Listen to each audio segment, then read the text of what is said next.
তো আমি মনে মনে যা ভেবেছি সেটাই। বন্ধুরা, অপুরা এখানে বসে বসে কি করছে, আর ওদের পিছনে এত সুন্দর গাছপালাগুলোই বা কিসের? চলো আজকের গল্পটিতে কি আছে দেখা যাক। নেমে এসো, তোমার জন্য আমি চা এনেছি। হ্যাঁ হ্যাঁ, আসছি, দাঁড়াও একটু। এরপর সৌরভ ধীরে ধীরে মই থেকে নিচে নেমে আসলো। কই দাও চা, খাই একটু, অনেকটা বেলাও হয়ে গেল। এই নাও তোমার চা। মই নিয়ে গিয়ে ওখানে আবার কি দেখছিলে গো তুমি? ওইখানে দেখছিলাম যে সব কাজ ঠিকঠাক হয়েছে কিনা, কারণ সবাই তো কাজ করে চলে গেছে, যদি কোনো কিছু বাকি থাকে তাহলে করিয়ে নেব। তুমিও না পারো অপুর বাবা। কিন্তু যাই বলো, এতদিনে সব যে ঠিকঠাক হয়েছে এটাই বেশি। আর না, মনের মধ্যে জানি একটা কেমন খুঁজখুজ করছে। মানে ঘরটা ঠিকঠাক হওয়ার বড় বাড়িটা কেমন যেন ফাঁকা ফাঁকা লাগছে, মনে হচ্ছে চারপাশে যেন কি একটা নেই নেই। হ্যাঁ, তুমি ঠিকই বলেছো। তখনই অপু সাইকেল নিয়ে চলে আসে তার মা বাবার কাছে। মা মা, আমি আজকে সাইকেল নিয়ে পিঙ্কি চিঙ্কিদের সঙ্গে দেখা করতে যাই। না অপু, তুমি এখনো ঠিকঠাক করে সাইকেল চালাতেই শিখোনি। পড়ে যাবে কিন্তু। হেঁটেই তো যেতে পারো, এত কাছে বাড়ি তবু তুমি সাইকেল নিয়ে যাচ্ছ। না না মা, আমি আজকে সাইকেল নিয়েই যাব। পিঙ্কি চিঙ্কি তো এখন আমার সাইকেল দেখেনি, তাই ওদেরকে দেখাতে নিয়ে যাচ্ছি। আমি খুব আস্তে আস্তে চালাবো। আমি চললাম। এই নিশা, দেখো আমাদের অপুটা কত বড় হয়ে গেছে না? সেই ছোট্ট অপুটা দেখতে দেখতে কত বড় হয়ে গেছে। হ্যাঁ হ্যাঁ, বড় তো হয়েছে, সাথে দস্যিও হয়েছে তোমার মেয়েটা। আমার কথা তো শোনেই না। ওটা এবছর একটু হবেই, ওসব ছাড়ো। কি যেন বলছিলাম। হ্যাঁ হ্যাঁ, আমারও মনে পড়েছে। এই বাড়িঘর সাজানোর কথা বলা হচ্ছিল, যে বাড়িটা ফাঁকা ফাঁকা লাগছিল। হ্যাঁ নিশা, ঠিকই বলেছো, ভাবছি কি পাশের নার্সারি থেকে কিছু গাছ আনিয়ে যদি লাগাই, কেমন হবে বলো তো? মন্দ বলনি, কিন্তু সেটা যদি ফুল গাছ হয় তাহলে আরো ভালো হয়। কারণ সামনেই দুর্গাপূজা, বাড়িঘরটাও সাজানো হবে আর দেখতেও দারুণ লাগবে। এটা মন্দ বলনি, ভালোই বলেছো। ঠিক আছে, তাহলে আমি ফোন করে শুনি তাদের কাছে ফুল গাছ আছে নাকি, থাকলে সেগুলো অর্ডার করে নিব। হ্যাঁ হ্যাঁ, তাই করো তাই করো। নিশা, তাহলে আমাকে একটু ফোনটা এনে দাও তো। তারপর নিশা সৌরভকে তার ফোনটা এনে দিল। এই নাও তোমার ফোন। হ্যাঁ হ্যাঁ, দাও দাও। হ্যালো। হ্যাঁ, ঠিক আছে, তাহলে আমি অনলাইন পেমেন্টই করব। নিশা, আমি ওখানে বলে দিয়েছি, ওরা অর্ডারগুলো দিয়ে যাবে। আর একটা ভালো বিষয় কি বলতো, সেখানে নাকি 12 মাস ফুল ধরে সেরকম গাছ পাওয়া যায়। তার জন্যই আমি আরো বেশি করে অর্ডার দিয়ে দিয়েছি। আসলে পরে তুমি রেখে দিও, আমার এখন জেসিপি নিয়ে যেতে হবে। ঠিক আছে, সাবধানে যেও।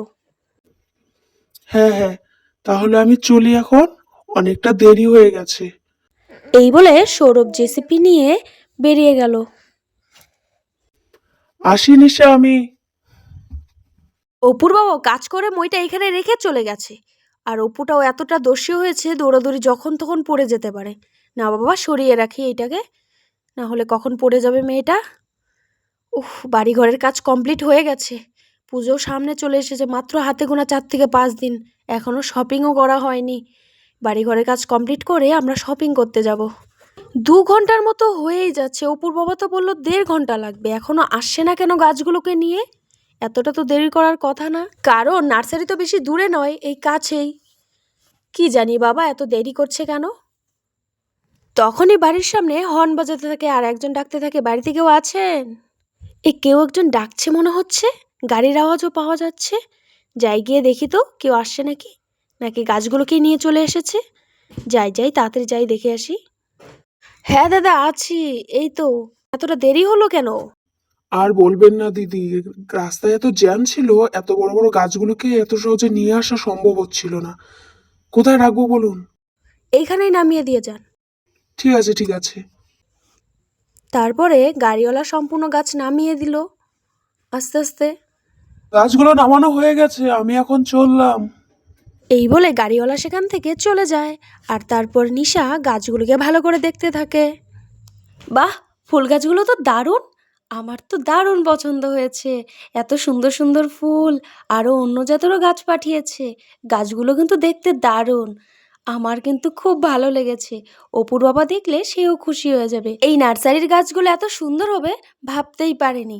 সত্যি মনের মতো হয়েছে। দুর্গাপূজার আগে মনের মতো করে বাড়িটা সাজানো হবে। অপুর বাবা আসুক, দেখলে তো অবাক হয়ে যাবে।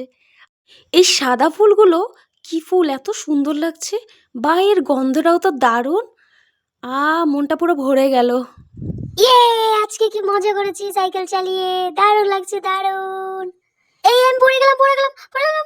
আহ বাবারে, কোমরটা মনে হয় গেল আমার। এই বাইরে যেন কি একটা পড়ে যাওয়ার আওয়াজ হলো। কেউ জন্য পড়ে গেল নাকি? এটা তো ওপরে আওয়াজ মনে হচ্ছে। সে তো আবার সাইকেল নিয়ে বেরিয়েছে। এই দস্যি মেয়েটাকে নিয়ে আর পারি না, তাড়াতাড়ি যাই বাবা। বাবারে বাবা, এ চিঙ্কি পিঙ্কি তোল, আমাকে তোল, আমি পড়ে গেছি, তোল রে আমাকে তোল। পিঙ্কি দেখ, অপু পড়ে গেছে, চল চল চল তাড়াতাড়ি চল, ওকে গিয়ে আবার তুলতে হবে। দাঁড়া অপু, আমি আসছি, দাঁড়া। কিভাবে পড়ে গেলি রে অপু? তোর কি লেগেছে নাকি? না না রে চিঙ্কি, লাগেনি রে। ওই তো ওখানে চিঙ্কি পিঙ্কি অপুকে দেখা যাচ্ছে। যাই গিয়ে দেখি তো কি হলো ওদের। কিরে, মনে হলো কেউ সাইকেল নিয়ে পড়ে গেলি। কে পড়লি রে, কে বললি? অপু নাকি? এই তো আমি মনে মনে যা ভেবেছি সেটাই। আমি জানতাম এই অপুটাই হয়তো পড়ে গেছে সাইকেল নিয়ে। একে বারবার বলেছি যে সাইকেল নিয়ে বেরোস না, ঠিক মতো চালাতে পারিস না। আমার কথা শুনলে তো। এতটা দোষী হয়েছে, লেগেছে না? না মা, লাগেনি, শুধু সাইকেলটা স্লিপ করে পড়ে গেছি, এতটুকুই। হ্যাঁ বললেই হলো। দেখি দেখি কোথায় লেগেছে। সত্যি বলছি মা, লাগেনি, দেখো আমি হাঁটতে পারছি, দেখো। ঠিক আছে হয়েছে, আমি বুঝতে পেরেছি। এখন আর সাইকেল চালাতে হবে না। এখন সাইকেল নিয়ে বাড়ি চলো। চলো পিঙ্কি চিঙ্কি, চলো তোমরাও চলো আমার সঙ্গে। ই বাবা, আমাদের বাড়িতে এত সুন্দর সুন্দর ফুল গাছের চারা কোথা থেকে আসলো?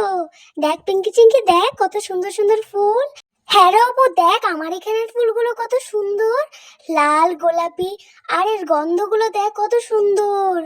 আহ, মনে হচ্ছে এখানেই বসে থাকি সারাদিন।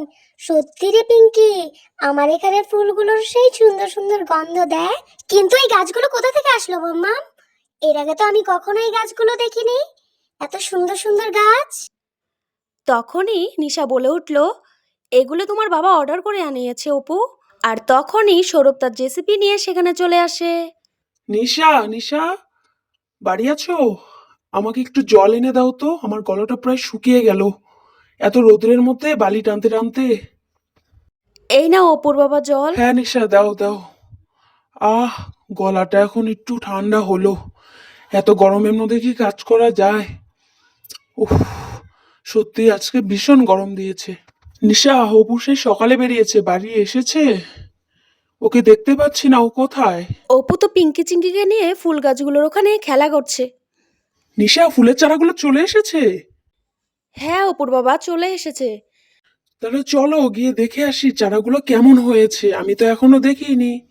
চলো। হ্যাঁ অপুর বাবা আসো, তোমার জন্যই বসে আছি। এই গাছগুলোই দিয়ে গেছে? হ্যাঁ অপুর বাবা এইগুলোই এসে তো দিয়ে গেল।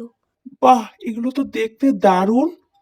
দেখো ফুলগুলো কত সুন্দর সুন্দর, এত সুন্দর ফুল গাছ পাঠাবে আমি তো ভাবতেই পারিনি। হ্যাঁ বাবা, দেখো কত সুন্দর সুন্দর ফুল গাছ, আমার তো ভীষণ পছন্দ হয়েছে। তোমার পছন্দ হয়েছে? আমার সোনা মায়ের পছন্দ হলেই আমার পছন্দ। ঠিক আছে, এখন এগুলো গুছাতে হবে, তার জন্য কি জায়গাগুলোকে পরিষ্কার করতে হবে। তারপর সবাই মিলে গাছগুলোকে এক এক করে সাজাতে শুরু করেছে। সৌরভ আর নিশার পাশাপাশি পিঙ্কি চিঙ্কি অপুও তাদের কাজে হাত লাগাচ্ছে। আর এইভাবেই সবাই মিলে ফুল গাছগুলো দিয়ে বাড়িটাকে সুন্দর করে সাজাতে লাগলো। আজকের গল্পটি এই পর্যন্তই। দেখা হচ্ছে নতুন আরেকটি গল্প নিয়ে।